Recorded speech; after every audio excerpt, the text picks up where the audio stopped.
Good evening to everyone here.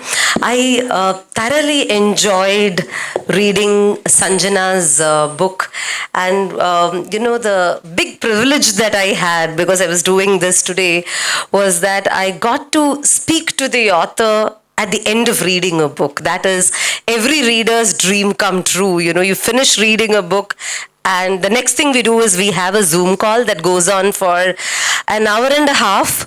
So we actually, this is a spoiler, but we finished the premiere already 2 days ago, and we're just going to do the teaser for you now. We just discussed the book in depth. I'm going to start, we've heard a lot about the book already from a couple of you who've read the book and from the introduction itself. To me, what stood out and what stands out in any book that we read is the place as character. This is a tiny hamlet called Nirodi, Nirodi in Kanyakumari Mavatam. This is a fishing village and a place where all these people we are talking about and Rukku herself, inhabit. And the place itself is so cinematic. You can feel the salt in your lips. You can smell the fish fries of Tutur. You have the kadalamittai there. And this is the place that, Rukku fights against, that Rukku loves. So I would like to know what inspired you to write about Tutur, Nirodi, and just talk about the locale a bit, Sanjana. First of all, hi everyone, and thank you for coming. It's so nice to see a lot of familiar faces and also a lot of new readers, I think. So that I'm very thankful for. Thank you for bringing up Nirodi. So when I went to Nirodi, I think 2 years ago, it was December. So the sun was, I had a long day of reporting. I was in 3 villages and had to travel quite a bit. So if you notice and if you see how this bus, the first line of the book starts with a bus going through, and then you basically reach Nirodi right next to a church. That's pretty much how I entered Nirodi too. It was literally just me capturing all the sights and sounds, hopefully, in this manner. And I think the best part about reaching Nirodi was the fact that I could see a sunset. And it's a stunning sunset. These are colors that I'm talking about, like there's purple, there's orange, there's pink in the sky. And unfortunately in Chennai, we don't see such sunsets. Which is now, I'm now become a Tutur Nirodi tourism director.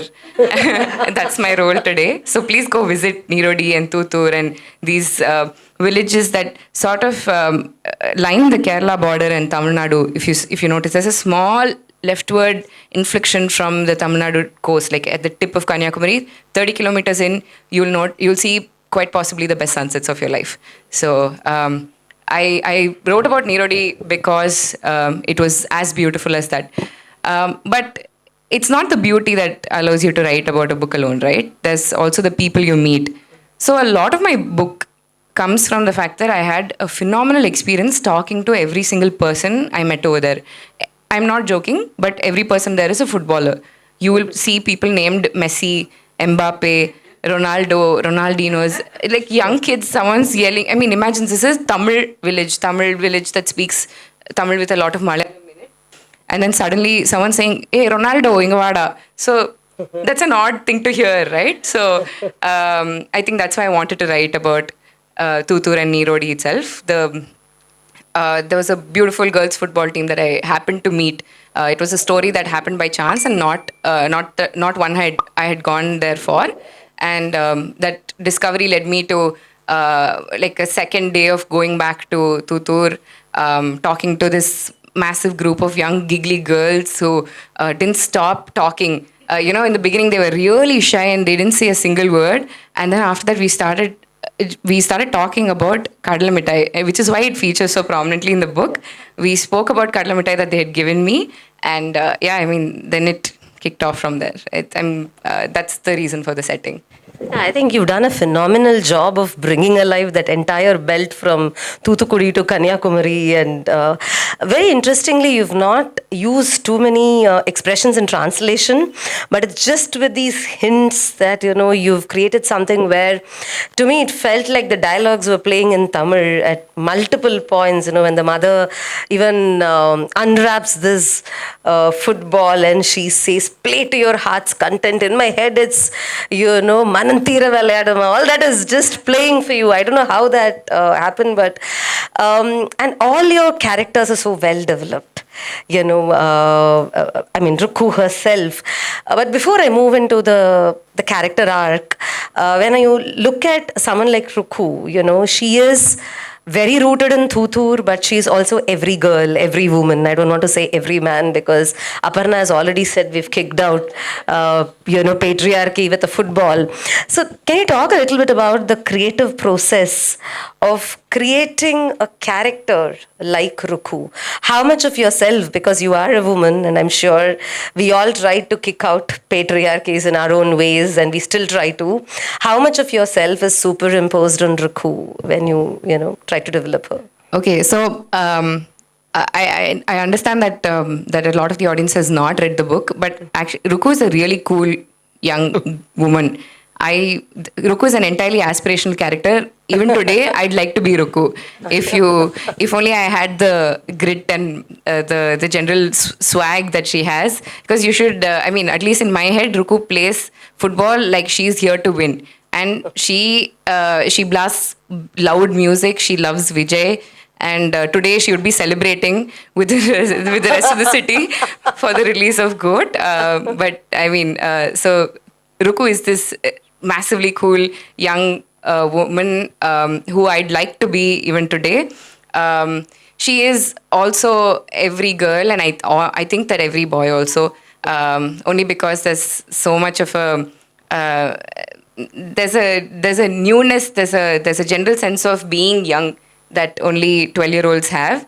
A lot of I wouldn't say that a lot of me is superimposed on Rukku, but I think there's a I drew Rukku from a lot of the young women you saw earlier today on the AV, but she's not one of those people. She's not entirely fictitious, but nor is she entirely rooted in reality. And she's honestly quite a cool young girl who I hope to be someday. That's all. Who wants to go to Chennai and Argentina? That's very interesting, and I think the book has these fabulous touches, subtle touches. The slam book pages. I don't know whether the generation now even writes on slam books, but she's drawn those stars, and the slam book has come up, and she loves these Vijay songs, and just the introduction of a character using something like slam book pages is something I really loved. Well, I'm going to move on to, let's say, the elephant in the room, which you've dealt with so much of subtlety. And yet there are these very powerful metaphors that come out. I don't know if it was intentional, Shobha. We were all women on the stage today. So, when you look at football and how much this girl struggles to fight for the space, right?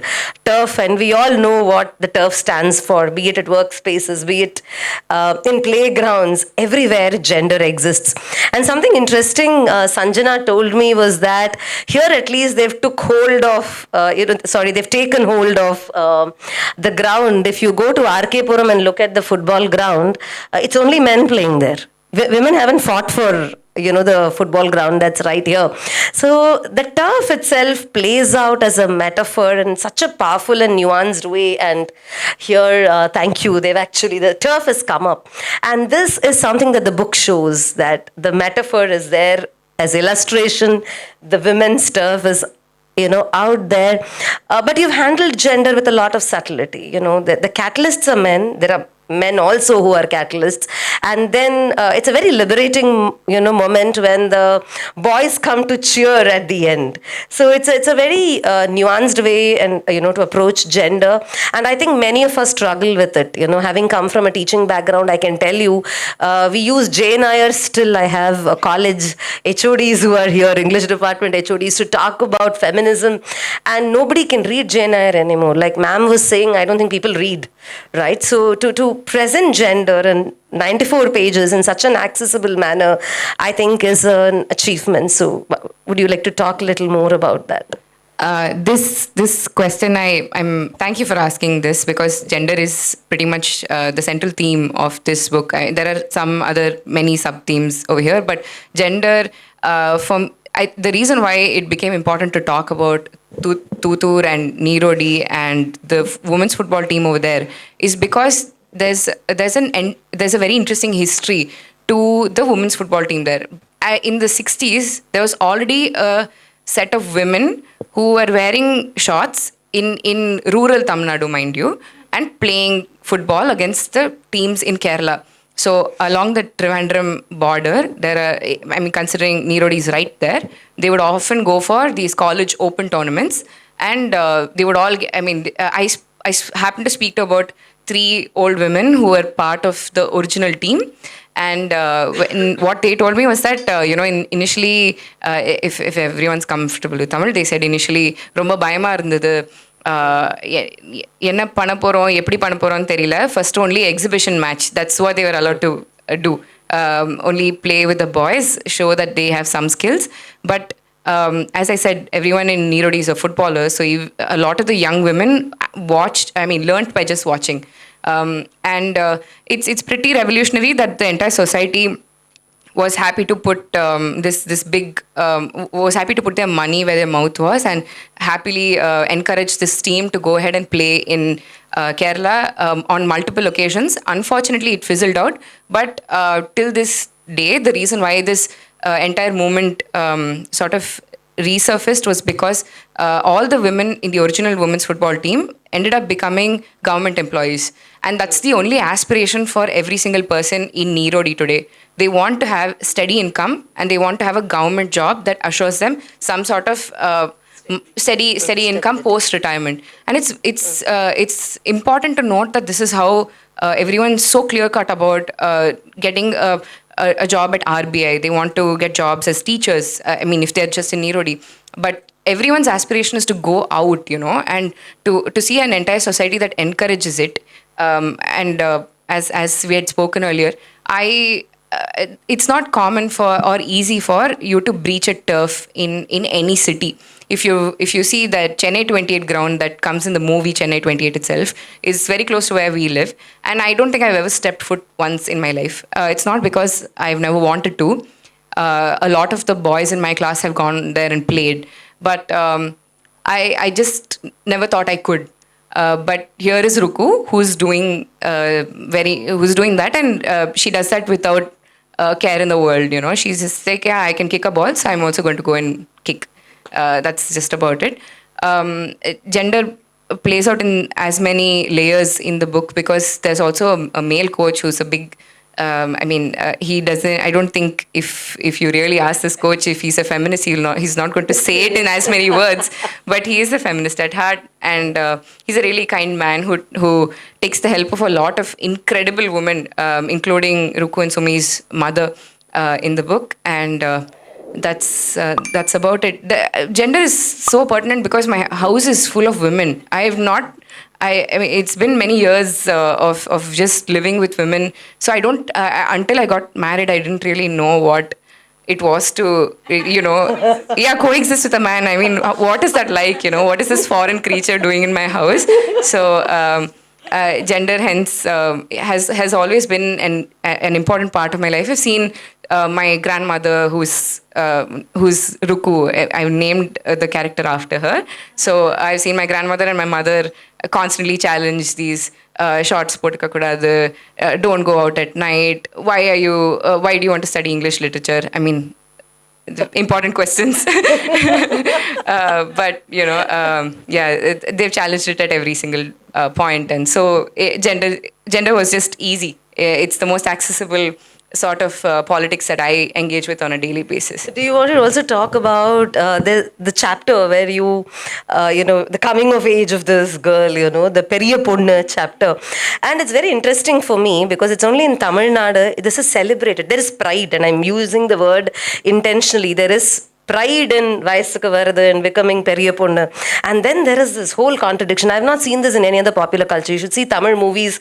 They, we make a big deal about becoming periya ponnu, and then at the same time it's celebrated, right? You can talk about it openly, and then at the same time, what are you meant to do after that? Are you destined to be handed over to a guy? Or it's that becoming periya ponnu that stops, at least that's used as an argument to stop her, as one of the arguments to stop Rukku from playing the game. How could you be seen outside? How could you wear shorts?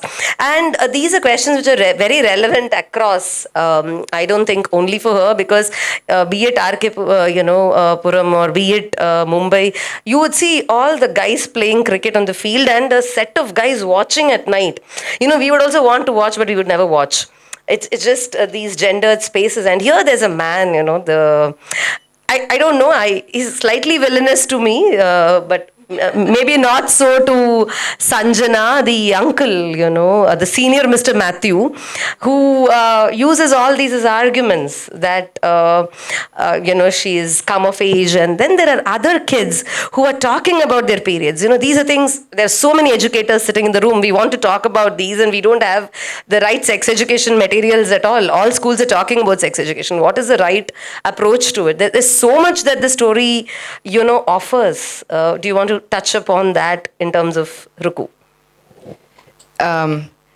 So I think Rukku takes on life with a sense of, let's see what happens. Vanda pathikalam, and she's this character who is, again, she knows that this is a big reality in her life. She has spoken about it with her mother, the idea of menstruating, right? No one really knows how exactly it happens, but everyone knows that it happens. But when it happens, it really places a lot of barriers in her life. You will see that she's actually she's very excited about learning a new trick. It's called the rainbow, where you kick and then the football launches like that in front of you. And she only moots the idea for the rainbow, but I mean she gets her period, and so her uncle says, can't go. Stop, it's about time, back off. And she's not a girl who's going to take this lying down. She has created a fuss. She is crying, she is not eating, she is her mother is extremely frazzled by the entire concept of her having to do this. And suddenly there's this third new character in their life who enters and attempts to fix this and help in whatever ways. I've come to realize that community is central in Nirodi. If you really think about it, this idea of coming of age, attaining age, right, as they call it, it's not as celebrated. But a lot of what I drew was from my reportage in Madurai. Have a lot of you been to Madurai? Can we have a show of hands? Yeah. If you've noticed, Madurai has this massive flex culture. It's amazing. They'll put a flex for anything. You buy a new car, flex. Bike, flex. Baby is born, flex. Puberty function, 100% flex. So the idea of a puberty function was new, and it came to me when I saw it when I was in Madurai, and I was reporting from there for 3 years. And in Madurai, they do truly celebrate this coming of age thing. It's also because everyone receives a moi, right? Like you get money every time this happens. But the most important aspect of gender over here is that although they celebrate it so loudly, they tell everyone that, my daughter has gotten her first period, even though I never wanted to speak about it to my entire class. This person is put on the spotlight. There's chandanam, kungumam, everything that's put. It's a fun event for everyone. But right after comes the dupatta enga, right? And that's the problem. That's where the problem begins. And then Madurai, unfortunately, is a far more gendered place than Tutur, because honestly, Tutur is it's a very well-educated society. If you go there, everyone wants to challenge these markers. So the real Tutur and Nirodi are actually truly fantastic places. But I'm sure everyone encounters gender there too. But I picked up this entire idea of a puberty function, and then its corollary of like, oh, please wear a dupatta, don't go out at night. How only do teaching. Your teaching or nursing is your profession. You'll see like so many women, and it's so close to Sivagangai and a lot of these places. This is where the Kallipal culture existed, right? Like you would kill babies at birth. So unfortunately, gender is a massive problem. Voice is still hard to. For a voice to come out, it's still a hard place to be. And you need to be a stellar human being to be supported. You can't be somewhat flawed. Like if I fight with someone, then as a woman, then I'm not a good character. You have to be this soft, gentle girl who listens to everyone. And then after that becomes an IAS officer for you to be as celebrated. Then you can think about doing what you want to do. I'm generalizing here. Madurai has had phenomenal stories. I have had the good fortune of writing about fantastic people over there, particularly people like Priya Babu, gender activist. She's a trans woman who runs the Transgender Literary Center. There's a big library there. People like her are doing fantastic things, and life has changed for everyone. So it's important to stop romanticizing the villages, like Ambedkar said, but also go back to hoping that everything now becomes better. It changes. The turfs become more accessible. I think that's put very well. And Tutur itself has a lot of strong women, a mother, Sunita, who fights for her daughter. It's not very easy in a space like that, I think. And Birdie Miss and great characters. But I want to go to the other thing that defines Tutur and the story. One is, of course, there are two things that define the space, the geography. One is football and the other is fishing. And you've brought in grief, in a very subtle way again. There is this entire scene of the post-cyclone Oki time when the girls go to the sea. They just stand there, they skip their meal times, and they return home. There's so much poignancy, so much pathos, and these are very simple lines. There's no episode where people are sitting and crying. They just go there, and this whole scene and this whole idea plays out in different ways. One is grief that is occupational, that is. We usually talk about army wives and what they face. This is the story of fisher folk. You are lost to the sea. I'm told with better GPS systems now, it's not as bad, but I'm sure it's quite bad when there is a disaster that strikes, a natural calamity that's there. So these are women and families that hope for the fisher folk to return. And then here's a story of a little girl who's just lost her father. We usually say lost as a euphemism. Here, they've just lost. You don't see the bodies, right? They just, there's no remains. And many of us, we don't know, we didn't grow up learning how to deal with grief. Today, schools are talking about it again. That's why I said, I don't want to really say this is a book for children. I think Aparna is right. It worked for me. I'm sure it works for adults. I think every child, every adult should read this book. So do you want to talk? I don't know whether it's okay to ask an author to talk about grief, but do you want to talk about the depiction of it? Most certainly. I'm very happy to do this. I love cracking dark jokes, but today is probably not the day for that. I feel like a lot of the, if you notice in Tutur, everyone's heard about Oki, right? The cyclone that devastated a lot of Tamil Nadu and Kerala, I think about 4 years ago, 2018, I think. 2018 was many years ago. I think it's still stuck in the pandemic years.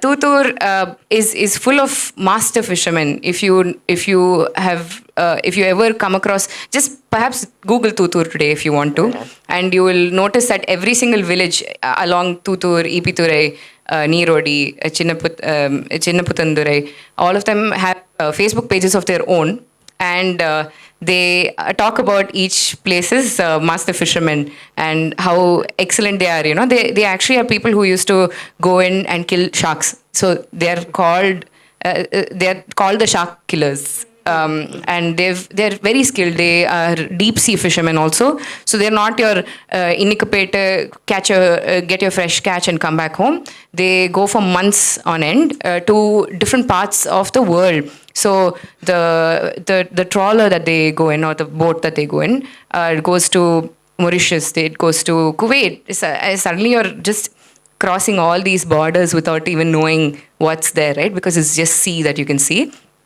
In the book, the two children lose their father to the cyclone, an absolute devastation that sort of that crushed a lot of people's lives in that area. If you see at one point, actually even today, you'll see by the church this massive Kanneer Anjali poster of all the names of the people who were lost to the sea.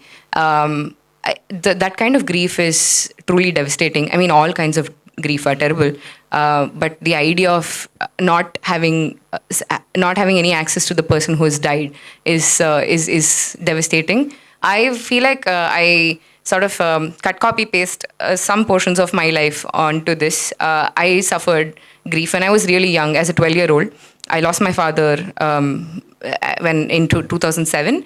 And at that time, nobody had the vocabulary for grief. Nobody knew what the right thing to say was. So suddenly people come up to you and they'll talk about the most random things because they just want to engage with you. Where did you buy this t-shirt? Like, on the second day when someone's dying. So, I mean, or someone's dead. So it's just that the idea of grief is so uncomfortable for everyone. But the truth is, it happens. It happens in all our lives. We have all lost people that we deeply, deeply love. Sometimes the circumstances are far worse than the others, and there is gradation to grief. We shouldn't ignore that. There are people who lose their dear ones to worse circumstances than others, and it should always be important that we recount our privilege at these points.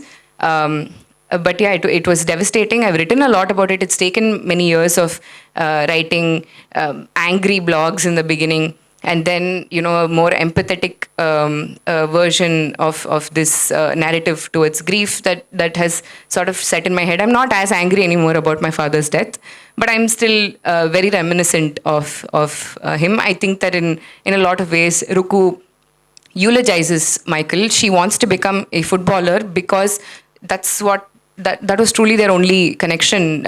She wants to have that lifelong, and I feel like I've tried to do the same with my grief as well. Appa always bought me my first books, so I think that's the reason why I'm even writing today. A lot of it is with him.